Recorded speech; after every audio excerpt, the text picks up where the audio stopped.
How you guys doing today? Today's video is going to be very simple. It's about an oil change on a 1997 Chevy S-10 pickup equipped with a 4-cylinder engine. The video itself is simple, but I also know that we have different types of viewers, some of them more skilled than others. For the skilled viewers, this may be a boring video, but for someone that's new to the auto repair, this is probably going to be very informative.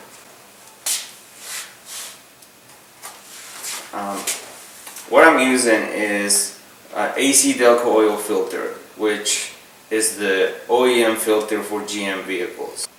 It has an anti-drain back valve. This valve allows some oil to stay in the filter, especially if the filter goes sideways. That way when you start your engine after you let it sit for several hours, it won't start dry. There will be oil circulating through the engine. When you choose low quality filters that don't have this valve that I just mentioned, every time you start your engine, there is no oil for a couple seconds circulating through the main bearings, which is going to cause premature engine failure.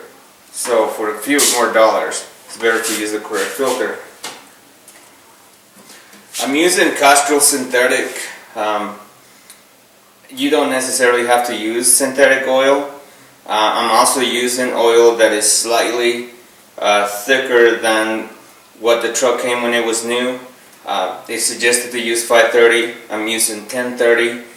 Several reasons. The pickup has 150,000 miles and I live in a weather that doesn't get that cold. I don't have the need to use any thinner oil. The weather over here doesn't change that much.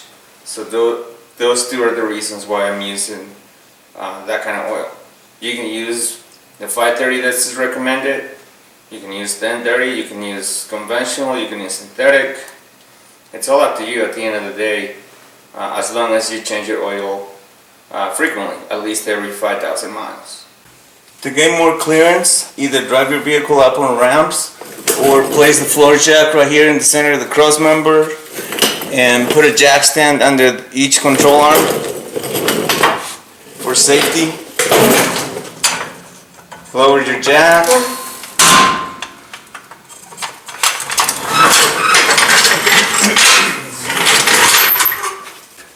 Place a clean drain pan underneath the oil pan and use a 15mm socket and a ratchet to loosen the oil drain plug.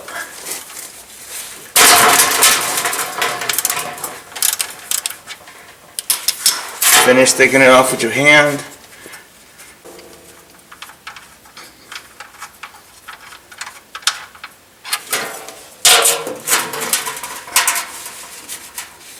You can use rubber gloves if you like.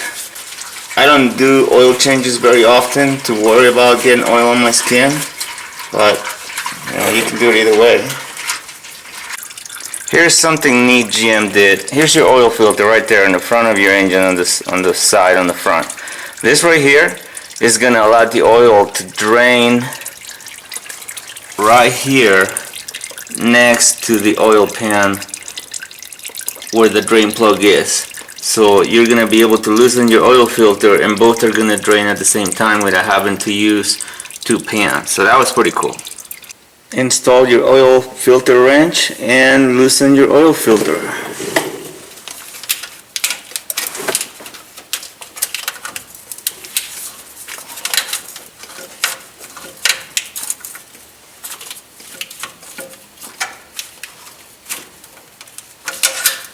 Same thing, you can use gloves, don't use gloves, whichever way you want to do it. And like I said earlier, your oil is going to drain over there. Try not to make a big old mess. Once the oil is done draining, inspect your threads, your seal and your drain plug. If they're in good shape, go ahead and install it back on the engine.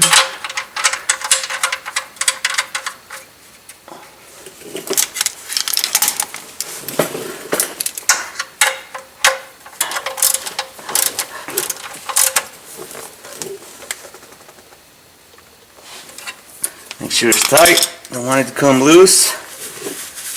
Clean the oil pan.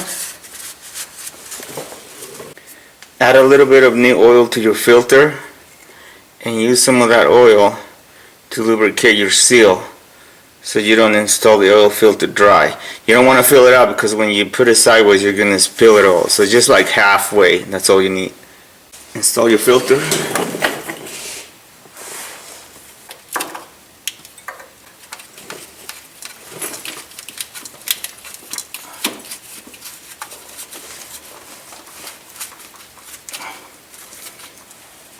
Once it seats, all it needs is like a quarter to half a turn to make sure that it's tight.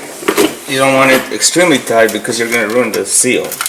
Then it's going to leak. So either way it will leak. If it's loose it will leak. If it's too tight it will leak.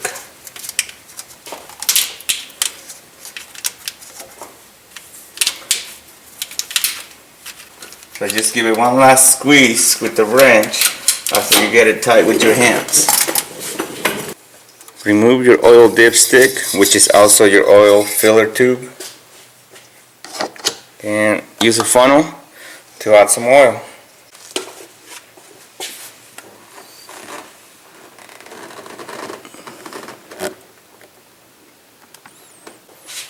Add only about 4 quarts first to make sure you don't overfill it. Install the dipstick. Start your engine for a minute or so to make sure the oil circulates through the engine. And if you haven't lowered it yet, turn the engine off, lower it to the ground, let it sit for a few minutes, check the oil level, and add more oil if necessary.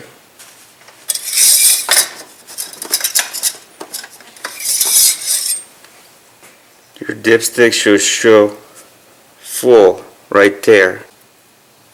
Is where your oil needs to be when it's full, on the full mark. Which it was about 4.5 quarts is what this truck took, including the filter. This is the perfect time to check all your other fluids. You got your power steering, your brake fluid, got your coolant on the overflow tank, but you also want to check the level on the radiator when the engine is cold. You never know, it could have a restriction and it may not be pulling it from your reservoir. Also, check your air filter. Oil change is a perfect opportunity to check your air filter and make sure that it's clean. Your engine, that way your engine is breathing good and it has all the power that it's supposed to have. 4-cylinder is a small engine, so it needs all the power it needs. Also, if you have a manual transmission, this is your reservoir for your clutch master cylinder. Thank you for watching today's video and see you next time.